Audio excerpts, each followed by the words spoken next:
terima kasih banyak dulu kepada Bapak Kepala Sekolah tadi yang sudah berkenan memberikan izin dan kesempatan pada hari ini. Ulun selaku pengajar praktek dari Ibu Erma Diani Mukti sebagai calon guru penggerak angkatan 10. Nah, terima kasih juga kepada Bapak Ibu yang sudah hari ini bersedia berkenan hadir meluangkan waktunya dalam kegiatan sesi diskusi tentang prakarsa perubahan untuk membuat suatu visi misi sekolah. Nah, intinya kegiatan ini Bapak Ibu kita akan merumuskan visi dan prakarsa perubahan di sekolah kita. Kalau dulu mungkin kita punya visi dan misi yang masih sederhana, mungkin dari sini kita belajar kembali meninjau ulang visi dan misi di sekolah kita. Kemudian kita akan merumuskan atau mempertajam dari visi dan misi di sekolahan kita yang sudah ada. Namun sebelumnya kita kembali dulu Bapak Ibu sebelum merumuskan visi. Kita ini kan tujuan dari visi dan misi kita itu harus mencakup profil pelajar Pancasila. Alangkah baiknya kita lihat kembali sekilas tentang profil pelajar Pancasila. Setelah itu kita akan membuat kalimat rumpang ini. Di sini ada dimensi profil pelajar Pancasila. Jadi ada beberapa item yang perlu kita pahami. Nah, yang pertama beriman dan bertakwa yang bisa kita masukkan.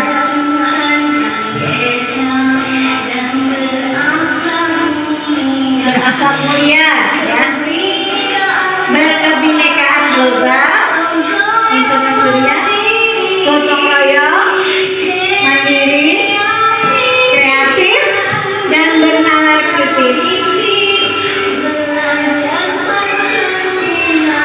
Sekali lagi ya, beriman dan bertakwa. Kemudian ada di sana berakhlak mulia, ya. Kebinekaan global, gotong royong, mandiri, kreatif, dan bernalar kritis.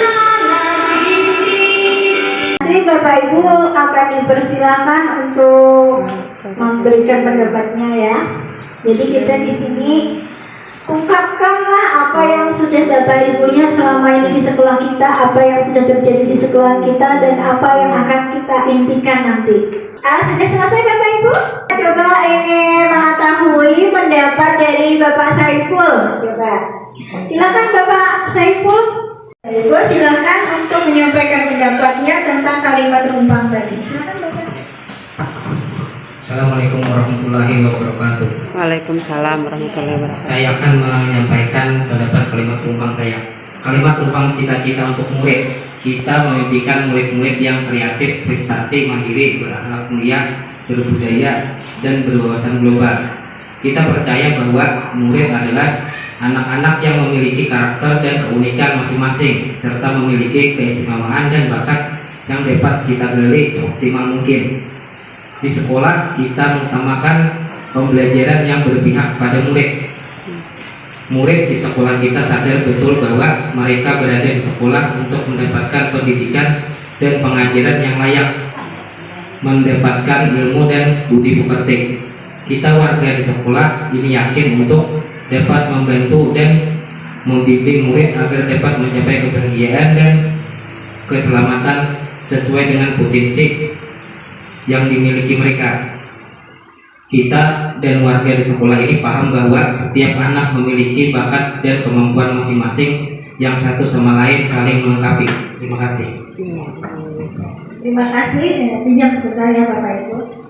Ini sudah isian dari Bapak Ibu tentang kalimat rumpang tadi. Jadi intinya bahwa di sekolahan kita memimpikan murid-murid yang kreatif, berprestasi, mandiri, berakhlak mulia, berbudaya, dan berwawasan global. Jadi sesuai dengan profil pelajar Pancasila tadi ya Bapak Ibu. Kemudian di sini kita percaya bahwa murid adalah anak-anak yang memiliki karakter dan keunikan masing-masing. masing-masing. Nah, ini perlu kita garis bawahi, jadi bersifat inklusif ya Bapak Ibu. Kemudian yang ketiga, murid di sekolah kita sadar betul bahwa mereka berada di sekolah untuk mendapatkan pendidikan dan pengajaran yang layak. Ya, Bapak Ibu. Jadi mereka itu datang ke sekolah ingin mendapatkan pendidikan dan pengajaran yang layak. Assalamualaikum warahmatullahi wabarakatuh. Kalimat rumpang cita-cita untuk murid. Kita memimpikan murid-murid yang saleh, salihah, berakhlak mulia, santun kepada orang tua, baik di rumah maupun di sekolah, berbudi pekerti yang luhur, berpikir kreatif, semangat dalam belajar, senang dalam tantangan. Kita percaya bahwa murid adalah anak-anak yang memiliki karakter dan keunikan masing-masing, memiliki keistimewaan dan bakat. Kita percaya bahwa murid adalah objek utama atau sasaran utama dan pertama dalam mengambil semua kebijakan sekolah. Terutama anak-anak itu kita tahu bahwa anak-anak memiliki karakter dan keunikannya masing-masing. Kemudian di sekolah kita mengutamakan pendidikan karakter kepada anak-anak. Murid di sekolah kita sadar bahwa mereka berada di sekolah untuk mendapatkan pendidikan dan pengajaran yang layak. Dan kita warga di sekolah ini yakin untuk dapat memimpin dan membimbing murid-murid agar dapat mencapai kebahagiaan dan keselamatan. Terima kasih. Saya apresiasikan kepada Bapak Ibu, rekan-rekan guru di sekolah yang telah menyampaikan pendapatnya, mengisi kalimat rumpang tadi, baik tentang cita-cita dan impian anak didik kita, bagaimana pengajaran di sekolahan kita, dan apa sebenarnya sih yang diinginkan dari visi dan misi di sekolah kita nantinya.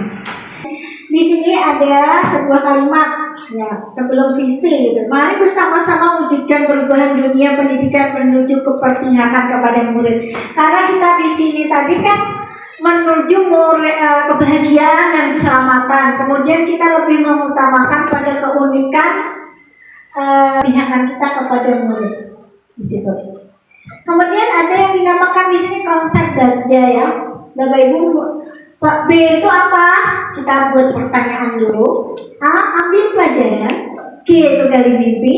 J. Jabarkan rencana. Dan A. Atur eksekusi. Nah, kita mulai dari B dulu. Buat pertanyaan utama di sini. Saya sebagai guru penggerak menggerakkan Bapak Ibu semua untuk membuat suatu rencana perubahan. Dari permasalahan itu kita berpihak kepada murid ya Bapak Ibu. Jadi kita bisa pertama hal yang kita lakukan bisa mengarahkan perhatian ke hal positif. Kemudian menggunakan pola pendekatan berbasis kekuatan. Mengungkap kisah atau fakta positif baru dari anggota komunitas kita. Ada cerita-cerita yang bagus atau positif itu kita gali Bapak Ibu. Kemudian memusatkan perhatian pada harapan, impian, tujuan dan keinginan. Yang terakhir mendorong tindakan yang konkret untuk perubahan nyata. Lalu bagaimana saya mengarahkan perhatian ke hal positif menggunakan pola pendekatan berbasis kekuatan? Pertama, saya melakukan refleksi dulu. Jadi Bapak Ibu itu sebelum melangkah, refleksi diri sendiri dulu. Apa kekurangan dan kelebihan yang sudah kita miliki? Nah, gitu. Kita melakukan refleksi secara rutin untuk menggali kekuatan dan potensi yang kita miliki. Yang kedua, mencatat apa saja pengalaman dan pencapaian positif yang telah kita lakukan selama pembelajaran. Selanjutnya, kita akan membuat daftarnya ya Bapak Ibu. Kita daftar sih kekuatan apa yang kita miliki. Dan perlu kita kembangkan. Gitu. Catat dulu. Bapak Ibu punya kekuatan apa saja, keterampilan apa saja yang perlu dikembangkan setelah kita melakukan refleksi tadi. Selanjutnya, apa hal-hal yang dapat saya lakukan untuk mengungkap fakta atau kisah positif anggota komunitasnya? Pertama, kita wawancara, diskusi seperti tadi ya Bapak Ibu kan? Diskusi, wawancara, boleh kita dengan rekan kerja, juga termasuk orang tua. Dan kepada seperti tadi kita memimpikan adalah murid-murid yang berkarakter. Sebenarnya karakternya nanti bisa kita pecah lagi ya Bapak Ibu. Karakter dalam tanda kutip itu masih dalam garis besar. Jadi karakter anak, tetapi sebenarnya karakter itu masih bisa misalnya karakter anak itu ada disiplin, ada mandiri, ada kreatif, itu dari karakter. Jadi itu masih bisa dipecah lagi, Bapak Ibu. Jadi intinya kita meningkatkan karakter baik kepada siswa kita, ya Bapak Ibu. Kita rumuskan dulu tujuan yang jelasnya apa. Kita mengutamakan yang mana dulu Bapak Ibu yang harus kita lakukan. Apakah berakhlak mulia dulu kah yang perlu kita lakukan? Atau mandirinya atau kreativitasnya? Gitu ya Bapak Ibu. Jadi kita nih bertahap, setahap demi setahap. Kemudian di sini ada langkah apa saja yang harus dilakukan agar dapat mendorong tindakan atau perubahan nyata dalam diri saya menuju pembelajaran yang berpihak pada murid. Nah, setelah itu kita buat rencana tindakan yang spesifik. Rencana kita untuk membuat anak berakhlak mulia itu apa saja?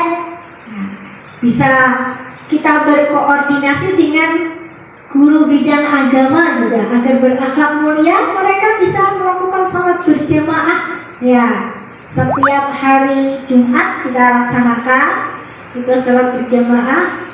Dan kita memang juga melaksanakan sholat duha kemarin waktu kita pesantren Ramadan, ya Bapak Ibu. Itu bisa salah satu untuk ceramah juga di situ diselingi, itu salah satu rencana. Jadi Bapak Ibu kita sama-sama nanti membuat planning atau rencana atau memperbaiki dari rencana atau memperbaiki dari kegiatan yang sudah ada menjadi lebih baik. Silakan Bapak Ibu kita nanti sama-sama merancang apa saja kegiatan yang mengarah kepada perbaikan akhlak mulia anak. Kemudian kita bisa melibatkan diri dalam pelatihan. Bapak Ibu sudah kan seringkali kita share yang ada pelatihan mandiri ya Bapak Ibu, yang terutama untuk kemajuan sekolahan kita dan untuk tujuan yang spesifik ini tadi, bagaimana pemantapan kita membuat murid berakhlak mulia, mandiri dan kreatif. Yang ketiga, saya merenungkan kembali harapan yang sudah Bapak Ibu tulis tadi ya. Harapan, impian, tujuan, dan keinginan murid itu untuk membantu mereka mengarahkan fokus pada arah yang positif. Kemudian keempat, saya kembali mempelajari peran apa yang pernah saya lakukan sebagai guru untuk membentuk sifat menjadi individu yang tangguh dan berpikiran positif, yang mandiri tadi ya Bapak Ibu. Pribadi yang mandiri berakhlak mulia itu bagaimana? Kita harus mempelajari peran apa yang sudah kita laksanakan di sekolah ini.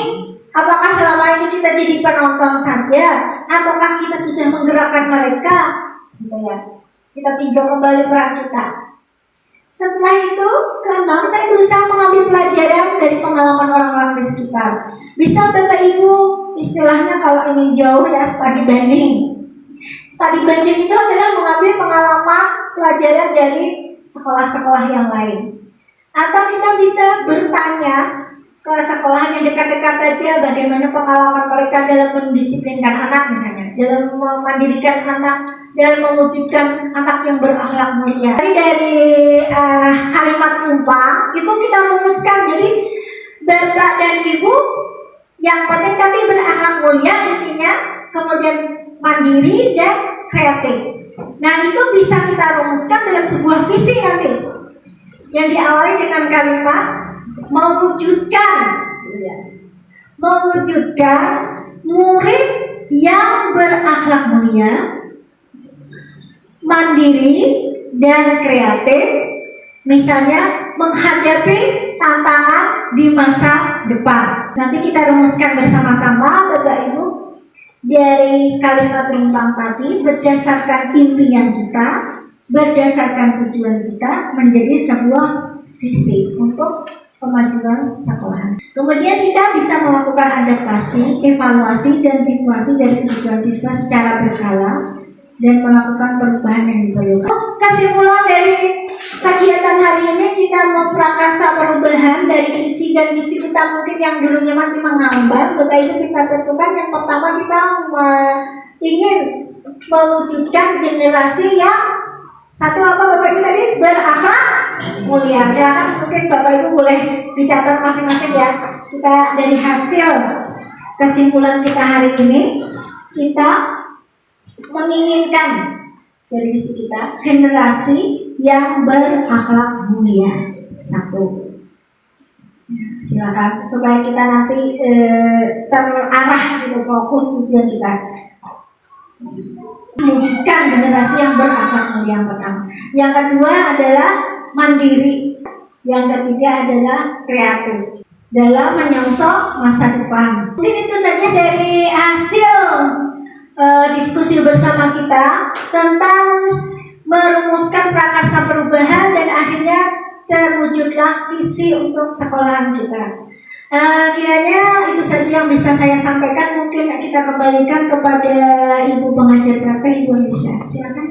Selesai sudah kegiatan penyampaian tentang merancang visi misi sekolah. Nah ini bagus sekali, tadi sudah dimintai satu persatu dari Ibu Guru apa saja impiannya di masa depan muridnya mau yang seperti apa. Ternyata sudah pas semuanya, karena sebelum tadi Ibu Irma sudah menampilkan dimensi profil pelajar Pancasila itu apa saja. Jadi ada 6 yang berakhlak. Siapa yang berakhlak? Untuk siswa. Nah, jadi pas aja tadi, nanti bisa didiskusikan lebih lanjut mungkin dengan kepala sekolah lagi, mau visi sekolahnya seperti apa. Kalau yang sudah ada misalnya belum sesuai dengan dimensi profil pelajaran Pancasila, jadi kedepannya nanti bisa didiskusikan, bisa disepakati mau visi misi sekolahnya seperti apa. Nanti kalau memang sudah ada, bisa aja tuh ditampilkan seperti apa Ibu Irma di sekolahnya, visi sekolah SDN 2 Panggung misalnya, misinya nanti apa, nanti silakan nanti juga dijabarkan. Visi itu secara garis besarnya tadi, kalau misinya nanti adalah kegiatan-kegiatan yang bisa menunjang untuk tercapainya sebuah visi tersebut. Nah ini sekali lagi ulun ucapkan terima kasih banyak atas waktunya Bapak Ibu sekalian untuk hari ini, sudah memberikan kesempatan Ibu Elma juga untuk berbagi dan juga untuk ulun di sini. Mohon maaf kalau ada kesalahan, sudah menyita waktu Bapak Ibu sekalian. Terima kasih. Wassalamualaikum warahmatullahi wabarakatuh.